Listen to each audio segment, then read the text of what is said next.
Bonjour à toutes et à tous, j'espère que vous allez bien. Si vous voyez pour la première fois, je m'appelle Thierry. Sur ma chaîne, je parle d'entrepreneuriat et d'investissement en Afrique, car je reste persuadé que c'est en entreprenant et en investissant qu'on pourra développer notre continent. C'est en investissant massivement sur le plan économique que le continent pourra se développer. Sur la chaîne, je valorise les produits du terroir africain. Je valorise nos mets. N'ayez pas honte de partager nos mets au restant de notre communauté. Si j'ai créé la chaîne, c'est afin de vous partager mes astuces et techniques business, de vous partager mon mindset, afin de vous aider dans vos réalisations ou sur vos futures réalisations. Le but de la chaîne est ici, je me dit, c'est de venir comme ça, partager mes astuces et techniques business, afin de vous aider sur vos différentes réalisations.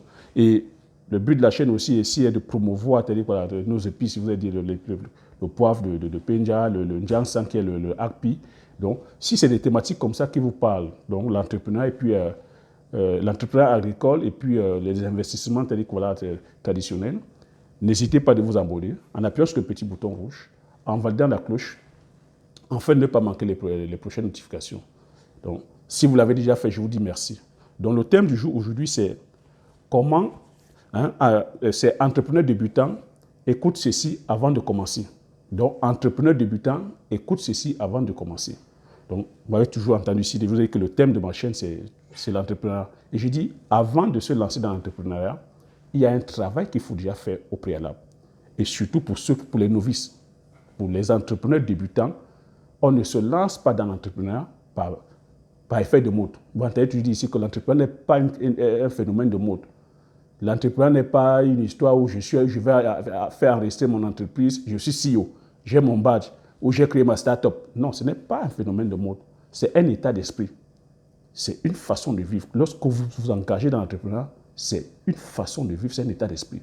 Donc, le conseil que je pourrais donner à un entrepreneur débutant qui veut commencer, c'est le suivant. Avant de te lancer, c'est déjà de savoir la personne que tu es. Qui tu es, la personne que tu es. Où est-ce que tu vas aller et la personne que tu veux devenir. Donc, c'est un travail, il faudra d'abord faire un travail sur toi-même. Donc, un travail de développement personnel. Donc, tu dois t'entraîner comme, tu dois te préparer comme un sportif de haut niveau. Donc, sur le plan mental, sur le plan physique, sur le plan financier, tu dois, c'est-à-dire que c'est autant de formations que tu dois faire. Sur le plan spirituel, tu dois être calé. Sur le plan, c'est-à-dire voilà, des relations, tu dois aussi être calé parce que l'entrepreneur, ça va t'amener à communiquer à les gens, voilà, à sympathiser. Tu auras des collaborateurs, il va falloir savoir comment tu les gères. Même sur le plan des relations, voilà, dans ton foyer, si tu es déjà marié dans ton couple, ça va de pair parce que tu ne dois pas délaisser un compartiment. Donc, dans ton foyer, tu dois pouvoir aussi bien gérer ton foyer, ta femme, tes enfants, tes frères et sœurs, les relations doivent être parfaites. Ton business aussi, les relations doivent être parfaites avec tes collaborateurs. Donc, c'est autant comme ça d'éléments qu'il faudrait d'abord travailler. Et le deuxième axe aussi, je vais insister sur la formation.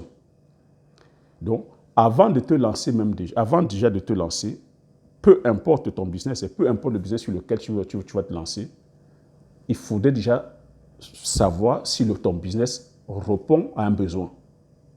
Si ça répond vraiment à un besoin concret. Donc, ça peut être un produit, ça peut être un service. Est-ce que sur le marché, c'est-à-dire que voilà, il y a de la demande? Donc, ça va demander que tu ailles faire une étude de marché, que tu descendes sur le terrain. C'est pour ça que je dis que le business n'est pas un phénomène de mode, ou le business, ce n'est pas selon les sensibilités. Tu ne fais pas ça parce que c'est fun, parce que tu aimes bien. Non. On fait le business parce qu'on va servir un besoin. On va répondre à un besoin. Donc, tu descends sur le marché, fais l'étude de marché, sonder déjà le besoin voilà, des clients. Tu vas aussi sonder, c'est-à-dire que voilà, tu vas aussi vers tes pairs, le business sur lequel tu veux faire, tu vas voir ceux qui sont déjà voilà, installés. Tu vas prendre des informations, tu te formes. Ça nécessite de la formation. C'est pour ça que je vous dis que entreprendre, ça demande le courage de se former. Tu achètes des livres, tu lis les livres voilà, concernant voilà, ton couloir de business, ou la spéculation, ou le service sur lequel tu as choisi. Tu achètes des livres, tu te formes. S'il y a des formations à faire, tu vas faire des formations. Et ça demande le courage de le faire. Ça va te demander le courage aussi, c'est-à-dire que de sortir de ta zone de confort. Ce que je suis en train de dire, c'est ça, la zone de confort. Tu sors de ta zone de confort, tu vas faire ce que tu n'as pas l'habitude de faire, d'aller te former. Tu sors de ta zone de confort, tu descends sur le terrain, aller sonder le marché. Tu sors de ta zone de confort, tu vas t'entourer des experts. Ça va te demander de sortir de ta zone de confort et même si voilà, dans ta zone géographique, tu sais, voilà, le business que tu veux lancer, et il n'y a pas assez de demandes, tu sors de ta zone de confort, de la zone géographique pour aller entreprendre dans une autre zone géographique. Ça peut être dans une autre ville, ça peut être même hors de ton pays ou même hors du continent. C'est ça l'entrepreneuriat. L'entrepreneuriat, je dis, ce n'est pas un effet de mode, c'est un état d'esprit. Et généralement, quand tu te lances dedans aussi, il faut aussi s'attendre que ça va te demander le courage de te retrouver dans des situations où toi tu dis oui, plusieurs personnes te disent non. Ça va te demander le courage de leur tenir tête et de rester ferme sur ta décision. L'effet inverse, ça va te demander aussi le courage quand les autres disent non et que toi tu dises oui et que tu tiens tête. Ça va te demander le courage d'échouer plusieurs fois et recommencer. Entreprendre, c'est ça. Échouer et recommencer. Donc, tu dois intégrer que l'échec, ce n'est pas une fatalité. L'échec, c'est plutôt, voilà, c'est plutôt le chemin qui t'amène vers le succès. Donc, échouer veut tout simplement dire que tu n'as pas compris. Il faudrait peut-être que tu pousses encore un peu plus loin, que tu as été formé, que peut-être tu t'entoures peut-être des personnes qui connaissent et que tu reprennes. C'est comme ça qu'il faut prendre l'échec.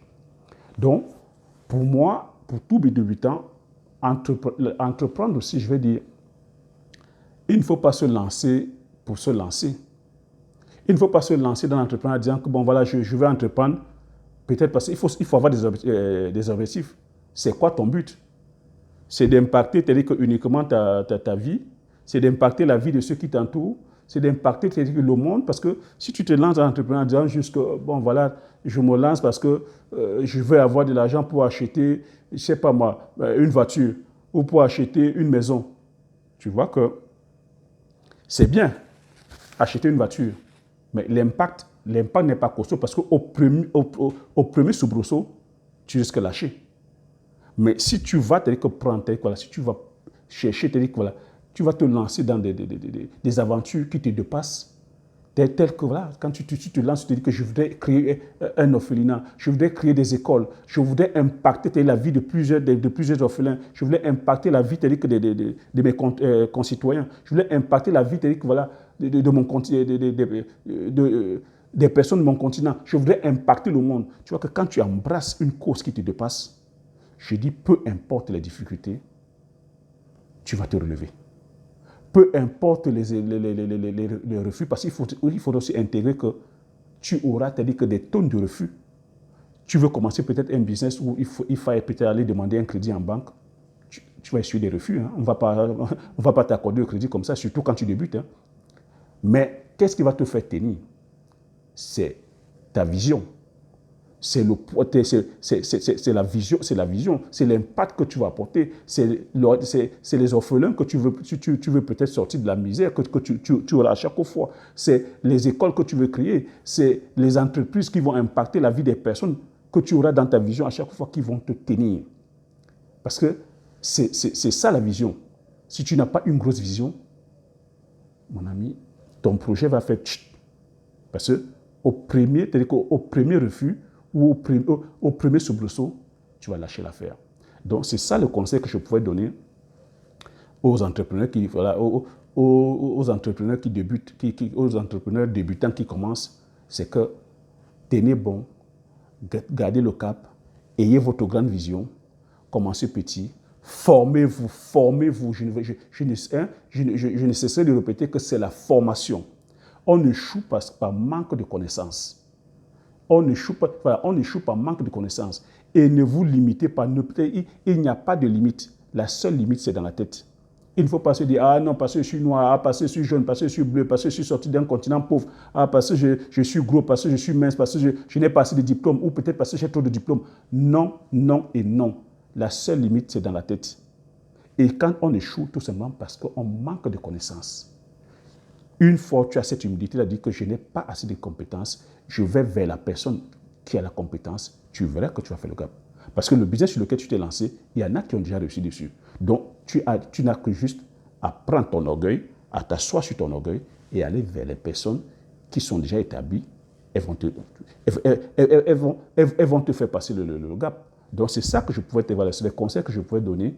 Comme ça, l'entrepreneur, c'est-à-dire que débutant qui veut commencer, de se dire, voilà, que entreprendre, c'est une question de philosophie. Et une fois que tu t'es lancé dedans, c'est une façon de vivre aussi. Donc, ce n'est pas un phénomène de mode. Donc, j'espère que cette vidéo vous aura plu. Si vous avez aimé, vous mettez un pouce, vous mettez un like. Voilà. Si vous n'êtes pas encore abonné, abonnez-vous massivement afin que la communauté des visionnaires puisse grandir.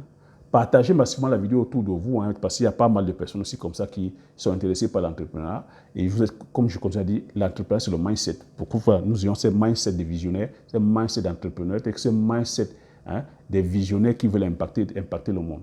Donc, comme j'ai coutume à dire, l'information, c'est la connaissance, c'est la richesse. Une fois que tu as ça, tu appliques tes stratégies et tu passes massivement à l'action afin d'impacter ta vie et la vie de ceux qui t'entourent. Sur ce, je te dis merci, aux prochaines vidéos. Ciao.